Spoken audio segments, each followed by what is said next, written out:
ആയത്തുള്ള Ali Khamenei നിരുപാധികം മരിക്കുകയായിരുന്നില്ല, കൊല്ലപ്പെടുകയായിരുന്നു. ആകാശത്തു നിന്നും ബോംബ് മഴ പെയ്തു. ശരീരമാസകലം തീ കൊണ്ട് നനഞ്ഞു. തീമഴയിൽ കിടുങ്ങി വെന്ത് ഖമേനി മരിച്ചു മയ്യത്തായി. കൊല്ലപ്പെടുമ്പോൾ ഇറാന്റെ പരമാധികാരിയായി ജോലി നോക്കുകയായിരുന്നു ഈ ഖമേനി. 1939 ജനിച്ചതുകൊണ്ട് ചാവ് തരപ്പെടുമ്പോഴേക്കും ഏതാണ്ട് 86 വയസ്സ് സ്വന്തമാക്കാൻ അദ്ദേഹത്തിന് സാധിച്ചിരുന്നു എന്നാണ് കണക്ക് പറയുന്നത്. ഒരു 4 കൊല്ലം കൂടി ജീവിച്ചിരുന്നുവെങ്കിൽ 90 വയസ്സ് സ്വന്തമാക്കാനും കഴിഞ്ഞേനെ. അതിനുള്ള ആരോഗ്യവും ആയുസ്സും ഖമേനിക്കുണ്ടായിരുന്നു. പക്ഷേ ജീവിക്കാൻ പറ്റിയില്ല. കാരണം ആ നിലയിലായിരുന്നു തലയ്ക്കുമീതെ ബോംബ് മഴ പെയ്തത്. പ്രാർത്ഥിക്കാൻ പോലുമുള്ള സമയം ഖമേനിക്ക് കിട്ടിയില്ല. പ്രാർത്ഥിച്ചിരുന്നുവെങ്കിൽ ദൈവം അദ്ദേഹത്തെ തീമഴയിൽ നിന്ന് ഉറപ്പായും രക്ഷിക്കുമായിരുന്നു. പക്ഷേ ഖമേനിക്ക് സമയം ഒട്ടും തന്നെ കിട്ടിയില്ല. മാനത്ത് നോക്കി പ്രാർത്ഥിക്കാനായി വായ പിളർന്നപ്പോഴാണ് ഖമേനിയുടെ വായിൽ ഉണ്ടപ്പടക്കം വീണു പൊട്ടിയത്. അതോടെ ഈ പ്രാർത്ഥിക്കാനെടുത്ത നാവടക്കം അങ്ങോട്ട് ചിതറിപ്പോയി. പ്രാർത്ഥിക്കാൻ പോയിട്ട് ഇസ്രായേലി ജൂതരെയും അതുപോലെ തന്നെ അമേരിക്കൻ നസ്രാനികളെയും വായ്ക്ക് രുചിയായി ഒന്ന് പ്രാകാൻ പോലും വാസ്തവത്തിൽ അദ്ദേഹത്തിന് പറ്റിയില്ല. അതോടെ ഖമേനിയുടെ ദൈവം പോലും വളരെ നിസ്സഹായനായി പോയി. കാരണം പ്രാർത്ഥിക്കാത്തവനെ രക്ഷിക്കാനുള്ള അധികാരം തന്നെ സൃഷ്ടിച്ചവൻ തനിക്ക് നൽകിയിട്ടില്ല എന്ന് ഖമേനിയുടെ ദൈവത്തിന് വളരെ നന്നായിട്ട് അറിയാമായിരുന്നു.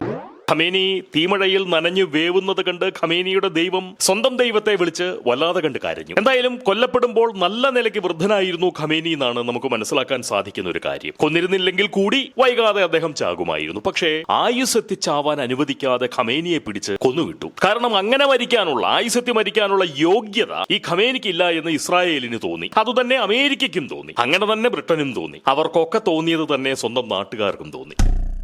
ചുമ്മാ ചാവേണ്ടവനല്ല, കൊല്ലപ്പെടാൻ അർഹിക്കുന്നവനാണ് ഖമേനി എന്ന് നാട്ടുകാരും വിശ്വസിച്ചിരുന്നു. ഇസ്ലാം ഭൂമിയെ അടിസ്ഥാനമാക്കി നോക്കിയാൽ തീർത്തും ന്യൂനപക്ഷ വിഭാഗത്തിൽപ്പെട്ടവനായിരുന്നു കേട്ടോ ഖമേനി. കാരണം ഖമേനി പ്രതിനിധീകരിക്കുന്ന ഈ ഷിയ മുസ്ലിങ്ങൾ 10 അല്ലെങ്കിൽ ഒരു 15% ഒക്കെ വരുള്ളൂ ഭൂമികയിലാകെ. മിച്ചമുള്ളവരിൽ മഹാഭൂരിപക്ഷവും സുന്നി വിഭാഗക്കാരായിട്ടുള്ള മുസ്ലിങ്ങളാണ്. ഭാരതത്തിലും പാകിസ്ഥാനിലും ഒക്കെ സുന്നികൾ തന്നെയാണ് മുന്നിൽ. അതുകൊണ്ട് ഈ ഖമേനിയുടെ മരണം ഭൂരിപക്ഷം മുസ്ലിം സമൂഹത്തെയും കാര്യമായി അലട്ടിയില്ല എന്ന് മാത്രമല്ല, ഉള്ളിൽ ആരും കാണാത്ത നിലയിൽ അവർ ആനന്ദം കൊള്ളുകയും ചെയ്യുന്നുണ്ട്. എന്നാൽ കേരളീയരായിട്ടുള്ള സുന്നികളിൽ മിക്കവരുടെയും മനസ്ഥിതി അങ്ങനെ അല്ല എന്ന് തോന്നുന്നു കേട്ടോ. അവർ അസ്വസ്ഥരും പരവശരും ഖിന്നരുമായിട്ടാണ് നവമാധ്യമങ്ങളിൽ കാണപ്പെടുന്നത് എന്നുള്ളതാണ് പോങ്ങന്റെ ഒരു ആരോപണം. അതിൽ പക്ഷേ അതിശയത്തിന് വകുപ്പില്ല എന്ന് ഈ പോങ്ങൻ അറിയുകയും ചെയ്യാം കേട്ടോ. കാരണം അവർ കേരളീയരും മലയാളികളുമല്ലേ. അതുകൊണ്ട് മതസാഹോദര്യത്തെക്കാൾ ശുദ്ധമായിട്ടുള്ള മാനവിക ഭാവമാവാം അവരെ അതിന് പ്രേരിപ്പിക്കുന്നതെന്ന് ഞാൻ ഉറച്ചു വിശ്വസിക്കുന്നു. സുന്നി ഷിയ ഇതൊക്കെ ആരാ പോങ്ങാന്ന് ആരെങ്കിലും ഒന്ന് ചോദിച്ചാൽ ഞാൻ പെട്ടുപോകും കേട്ടോ. അക്കാര്യത്തിൽ എന്റെ അറിവ് ശുദ്ധ പാപ്പരാണ്. ഈ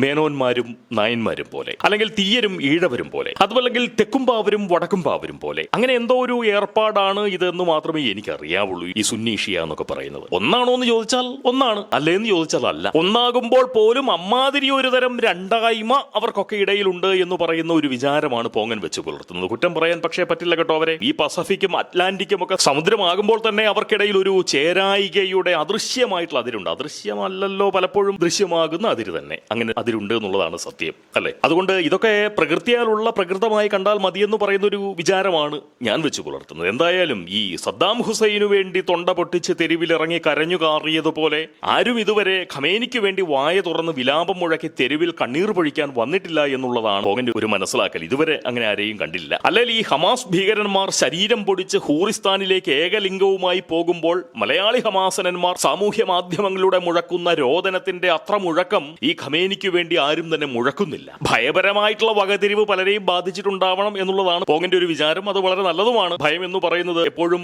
അതൊരു കുറവല്ല, ചിലപ്പോൾ അത് ബുദ്ധി കൂടിയാണ്. എന്തായാലും നമ്മുടെ ഖമേനി മിച്ചമില്ലാത്ത വിധം മയ്യപ്പെട്ടു. പതിറ്റാണ്ടുകൾക്ക് ശേഷം ഇറാനിയൻ പൗരന്മാരുടെ മൂക്കുകളെ ലക്ഷ്യം വെച്ച് സ്വാതന്ത്ര്യത്തിന്റെ പ്രാണവായു പാഞ്ഞു ചെല്ലുന്നത് പോങ്ങൻ കാണുന്നുണ്ട്. മതവസ്ത്രം ശരിയായ നിലയിൽ ധരിക്കാത്തതിന് വധിക്കപ്പെട്ട പെൺകുട്ടികളുടെ ആത്മാക്കളും അർഹമായ സ്വാതന്ത്ര്യം അനുഭവിച്ചറിയാൻ കഴിയാതെ മതശാസനകളുടെ തടവറയിൽ മതസ്ഥരായി തളയ്ക്കപ്പെട്ടുകൊണ്ട് അങ്ങനെ അങ്ങോട്ടേക്ക് മരിച്ചു പോയിട്ടുള്ള മനുഷ്യരുടെ നഷ്ടജീവിതങ്ങളും ഒക്കെ ആ പ്രാണവായുവിൽ കലർന്നിട്ടുണ്ട് എന്നുള്ള വിശ്വാസമാണ് പോങ്ങൻ വെച്ച് പുലർത്തുന്നത്. ഇറാനിയൻ മതസ്ഥർക്ക് ഇനിയെങ്കിലും മനുഷ്യരായി കഴിയാൻ കഴിയട്ടെ എന്ന് പറയുന്ന ഒരു ആഗ്രഹം പ്രകൃതിക്ക് മുന്നിൽ പ്രാർത്ഥന പോലെ പങ്കിട്ടുകൊണ്ടാണ് പോങ്ങനി സംസാരിച്ചു കൊണ്ടിരിക്കുന്നത്. ഇവിടെ വളരെ വലിയൊരു ഭൂമികയുടെ പരമാധികാരം ഖമേനിയുടെ കൈവശം ഇരുന്നത് ഏതാണ്ട് 4 പതിറ്റാണ്ടുകളാണ്. ഒരൊറ്റ മനുഷ്യനെ പോലും മനുഷ്യനായി ജീവിക്കാൻ അയാൾ അനുവദിച്ചില്ല എന്നുള്ളതാണ് സത്യം. മതപഠനശാലയിൽ നിന്ന് വിദ്യ അഭ്യസിച്ചു തുടങ്ങിയ ഖമേനിയുടെ മാനവിക ബുദ്ധി മതബോധത്തിന്റെ അടിത്തറയിലാണ് ഉയർത്തപ്പെട്ടത്. അതാണ് അതിന്റെ പ്രധാനപ്പെട്ട ഒരു കാര്യം. കാരണം അനുഭവിക്കാത്ത സ്വാതന്ത്ര്യം എങ്ങനെയാണ് മറ്റൊരാളെ അനുഭവിപ്പിക്കാൻ ഒരാൾക്ക് സാധിക്കുക? ആ കണക്കിന് നോക്കിയാൽ ഖമേനിയും മതത്തിന്റെ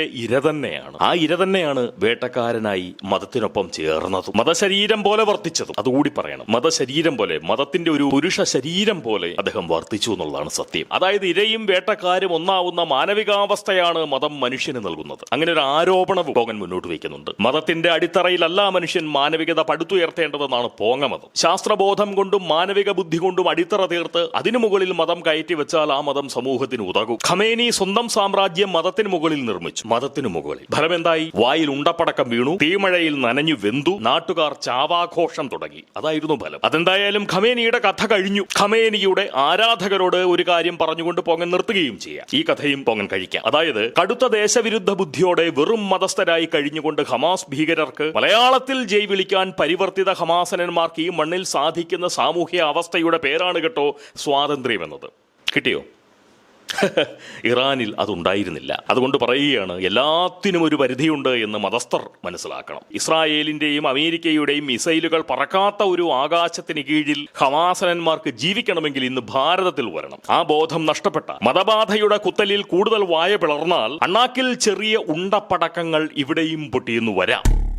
അതുകൊണ്ട് സാഹോദര്യ ബുദ്ധിയോടെ ജീവിച്ച് ആയുസ്സെത്തി മരിക്കാനാണ് നോക്കേണ്ടതെന്നുള്ള ഒരു എളിയ അഭ്യർത്ഥന സ്നേഹപുരസരം പോങ്ങൻ പങ്കുവയ്ക്കുകയാണ്. മാനവിക ബുദ്ധിയില്ലാത്ത മതസ്ഥരെ ദൈവം പോലും രക്ഷിക്കില്ല എന്നുള്ള സത്യം തീർച്ചയായിട്ടും നിങ്ങൾ മനസ്സിലാക്കണം, മതസ്ഥർ മനസ്സിലാക്കണം. ഖമേനിയുടെ തിരുവായയിൽ പൊട്ടിയ ഉണ്ടപ്പടക്കത്തിന് തീർച്ചയായിട്ടും പോകേണ്ട വക അനുമോദനങ്ങൾ. അതേസമയം തന്നെ ഖമേനിക്ക് സമൂലം പ്രണാമം. മാനവികത ജയിക്കട്ടെ, മനുഷ്യർ വളരെ സമാധാനത്തോടെ ജീവിക്കട്ടെ, സ്വാതന്ത്ര്യം അനുഭവിച്ചും ആയുസ്സെത്തി മരിച്ചും ഇഹലോകത്ത് നിന്ന് മടങ്ങാൻ നമുക്കൊക്കെ സാധിക്കട്ടെ. നമുക്കെല്ലാം നല്ലത് വരട്ടെ, നമുക്കെല്ലാം നല്ലത് മാത്രം വരട്ടെ. ഈ ചാനൽ സബ്സ്ക്രൈബ് ചെയ്യാൻ ആർക്കെങ്കിലും താല്പര്യമുണ്ടെന്നുണ്ടെങ്കിൽ തീർച്ചയായിട്ടും സബ്സ്ക്രൈബ് ചെയ്യുക. അതുപോലെ തന്നെ ജോയിൻ ചെയ്യാൻ താല്പര്യമുണ്ട് എന്ന്, താല്പര്യമല്ല, അങ്ങനെ എന്തെങ്കിലും ഒരു തോന്നൽ നിങ്ങളുടെ പരിസരത്തൂടി വരുന്നുണ്ടെങ്കിൽ, നിങ്ങൾ സാമ്പത്തികമായി അത്യാവശ്യം ഭദ്രത അനുഭവിച്ചു കൊണ്ടിരിക്കുന്ന ഒരാളാണ് എങ്കിൽ, ഒരു ചെറിയ തുക പോങ്ങന് വേണ്ടി മാറ്റിവെക്കുകയാണ് എന്നുണ്ടെങ്കിൽ, നിങ്ങളുടെ ദൈനംദിന ജീവിതത്തെ അത് ബാധിക്കില്ല എന്നുണ്ടെങ്കിൽ തീർച്ചയായിട്ടും നിങ്ങൾ ഒരു ചെറിയ തുക മുടക്കിക്കൊണ്ട് ഈ ചാനലിൽ ഒന്ന് ജോയിൻ ചെയ്യണം. അതല്ലാതെ പോങ്ങന് പിടിച്ചു നിൽക്കാൻ പറ്റാത്ത സാമൂഹ്യ പരിതസ്ഥിതിയിലൂടെയാണ് പോങ്ങൻ പോയിക്കൊണ്ടിരിക്കുന്നത്. ഒരു ഹിന്ദു എന്ന നിലയിൽ ഹിന്ദുക്കൾക്കെതിരെ സംസാരിച്ചാലും പോങ്ങന് കൂടി വന്നാൽ കുറച്ച് പിണക്കം മാത്രമേ കിട്ടൂ, തടിക്ക് തട്ടുകേട് പറ്റില്ല എന്ന് പറയുന്ന ഒരു സാമൂഹ്യ സാഹചര്യം നമ്മുടെ നാട്ടിൽ നിലനിൽക്കുന്നുണ്ട്. സ്വാഭാവികമായിട്ടും